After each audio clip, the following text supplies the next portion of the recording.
இந்த அரங்கம் நிறைந்த அவையில் ஆசிரியரோடு துணை ஆசிரியரோடு பணியாற்றிய அவரோடு கலந்து உறவாடிய உறவுகளாக இந்த ஆசிரியர் பெருமக்கள் அனைவரையும் வரவேற்று அவர்களுக்கு வணக்கத்தை தெரிவித்துக் கொள்கின்றேன்.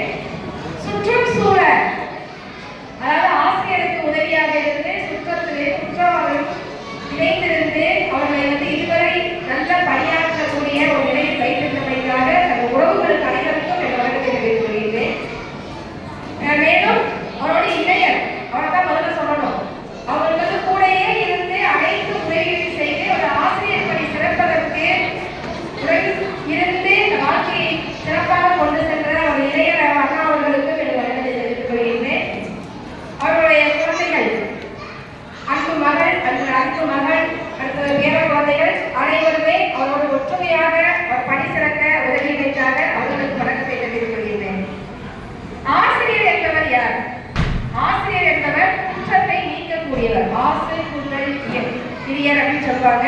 ஆசிரியர் அந்த குற்றத்தை நீக்கக்கூடியவர் அப்படின்னு சொல்லுவாங்க. அத்தகைய வாழ்க்கையில் நமது சுற்றத்தில் சூழ்ந்திருக்கக்கூடிய நமது மாணவர்களுக்கு அவர்களுடைய உள்ள குறைகளை நீக்கக்கூடிய ஒரு தன்மை ஆசிரியருக்கு தான் உண்டு. வீட்டுல அம்மா அப்பா பேச்ச கேட்கிறாரோ இல்லையோ ஆசிரியரோட பேச்ச கண்டிப்பா அவன் கேட்டே ஆகும் இல்லைங்களா? அது மாதிரி இந்த அலெக்சாண்டர்ங்கிற ஒரு பெரிய ஒரு மன்னர் உங்களுக்கு தெரிஞ்சிருக்கும். உலகத்தையே காட்ட ஒரு அவசரம். அவர்கிட்ட போய் கேட்கிறாரு ஒருத்தர், எப்ப நீங்க எப்படிப்பா இந்த உலகத்தையே கைக்குள்ள கொண்டு வர முடிஞ்சிச்சு அப்படின்னு சொல்லும் போது, இந்த உலகத்துக்கு வந்ததற்கு காரணம் எங்க பெற்றோர்கள். ஆனா இந்த உலகமே என் கைக்குள்ள வந்ததுக்கு காரணம் என்னோட ஆசிரியர் தான். அதாவது ஆசிரியர் அரிஸ்டாட்டில் தான் அப்படின்னு அவர் சொல்லுவார். சாக்ரட்டிஸின் ஒரு மேதை, அந்த மேதையோட மாணவர் பிளேட்டோ, அவரோட மாணவர் அரிஸ்டாட்டில், அந்த அரிஸ்டாட்டிலோட மாணவர் தான் அலெக்சாண்டர். நம்ம இவ்வளவு பெரிய ஆசிரியர்கள் இப்படிப்பட்ட மாணவர்கள் உருவாக்க முடியுது அப்படின்னா அந்த ஆசிரியர்கள் சிறப்பான ஒரு தொழில் நம்ம என்ன வேண்டும். அதே போன்று பின்லாந்து கல்வியில் சிறந்த ஒரு நாடு அப்படின்னு பார்க்கும்போது பின்லாந்து தான்.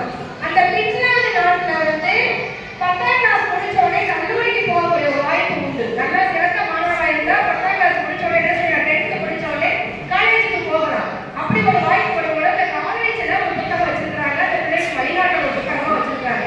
அது ஒரு ஆசிரியருக்கான ஒரு சிறப்பு, ஒரு பெண்ணுக்கான ஒரு சிறப்பு அப்படின்னு ஒரு கொடுத்துருக்காங்க.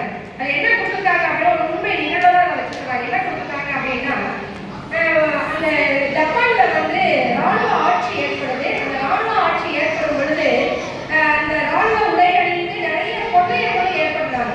இந்த கொள்ளையர்கள் என்ன செய்யறாங்க அப்படின்னா, ஜப்பான் நாட்டில் உள்ள எதிர்கொள்ளக்கூடிய அனைவரையுமே என்ன செய்யறாங்க, சிறைச்சேதம் செஞ்சிடறாங்க.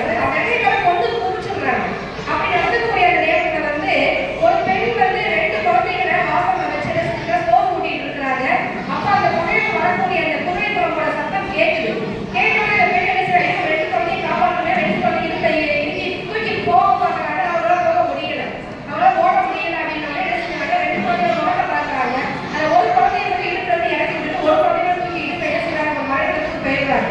வந்தவங்க என்ன செய்யறாங்க அப்படின்னா அந்த குழந்தைய தலையை பிடிச்சு கொண்டுறாங்க. அப்போ அவங்க போனதுக்கப்புறம் ஒரு முதியவர் கேட்கிறாரு, ஏமா 2 குழந்தைய வச்சிருந்த அந்த முன்னோட குழந்தைய தூக்கிக்காம ஏன் இந்த குழந்தைய தூக்கி நீ அந்த குழந்தைய நீ காப்பாற்றுற அப்படின்னு கேட்கும் பொழுது அந்த அம்மா சொன்னாங்க, நான் அடிப்படையிலே ஒரு ஆசிரியர், என் வர்ற குழந்தைகளை காப்பாற்ற வேண்டிய பொறுப்பு எனக்கு இருக்கு. அப்படிப்பட்ட ஒரு பொறுப்பு இருக்கும் பொழுது என்னோட குழந்தைய நான் காப்பாற்ற முடியாது. எனக்கு கஞ்சத்தை என்னை அடுத்த வீட்டு குழந்தையெல்லாம் என்ன செய்ய முடியும், நான் காப்பாற்ற முடியாது. அந்த குழந்தைய காப்பாற்று அப்படின்னு சொல்லி அந்த பெண்ணுக்குரிய தன்மையும் அந்த ஆசிரியருடைய தன்மையும் இணைந்து அந்த பெண்ணில் இருந்தது இல்லையா? அத்தகைய ஒரு தன்மை நமது ஆசிரியருக்கு உண்டு என்பதை நான் குறிப்பிட விரும்புகிறேன். அதே போன்ற ஆசிரியர்கள் பெண்களிடமெல்லாம் சிறப்பு என்பதை தெரிஞ்சிருக்கோம். அதே போல் நம்மளோட இருந்த ஆசிரியர் நல்ல ஒரு என்ன சொல்லுவோம் அப்படின்னா நல்ல ஒரு பண்பாளர், ஒரு எளிமையானவர். இவருக்கு நான் ஒரு கவிதையை சொல்லிட்டு நிறைய ரொம்பவே காத்திருக்கிறீங்க. அன்பின் ஆதவனாய், ஆற்றல் மிக்கவராய், இன்னிசை ஒளியாராய், ஈகையில் சிறந்தவராய், உறவை பேணுபவராய், ஊருக்கு உழைப்பவராய், எண்ணத்தில் உயர்ந்தவராய், ஏற்றத்தை தருபவராய், ஐயம் நீங்க கற்பிப்பவராய், ஒற்றுமையை பேணுபவராய், ஓய்வறியா உழைப்பாளியாய், அப்பை வழியில் நிற்பவராய், புன்னகை அரசியாய், பண்பில் உயர்ந்தவராய், சொல்லில் செல்வியாய், மாணவர் மனத்தை ஆள்பவராய், இத்தகைய அருமையான இலக்கணத்துக்கு உரியவர் ஆசிரியர். ஆசிரியர்கள் நிறைய விஷயங்கள் சொன்னாங்க. எப்பயுமே சிரிச்சுட்டே இருப்பாங்க, ரொம்ப எளிமையா இருப்பாங்க. கற்றுக் கொடுத்தது ஒரு அன்பு இருக்கும், ஒரு அரவணைப்பு இருக்கும், ஒரு கருணை இருக்கும். இத்தகைய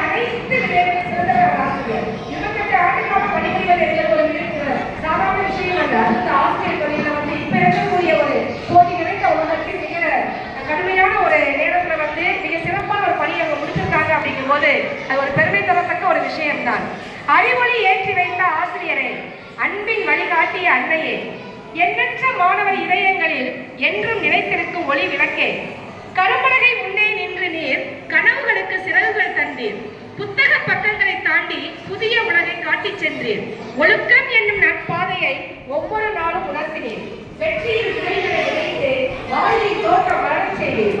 கடிகார முட்கள் ஓடிய போதும் கடமை உணர்வு குறையவில்லையே. சோர்வை மறைத்து புன்னகையோடு சேவை பயணம் தொடர்ந்தீரே.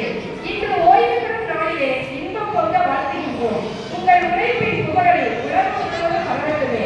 ஆரோக்கியமும் ஆனந்தமும் ஆயிரத்தோடும் துணையிருப்பதாக மாணவர் மனங்களில் என்றும் மறையாத நட்சத்திரமாய் ஒலிப்பீரே என்ற ஒரு எனது கவிதையை நான் அரங்கேற்றி இதற்காக பெருமைப்படுகின்றேன். ஆசிரியர் பற்றி பேச நிறைய பேசிக்கொண்டே இருக்கின்றார்.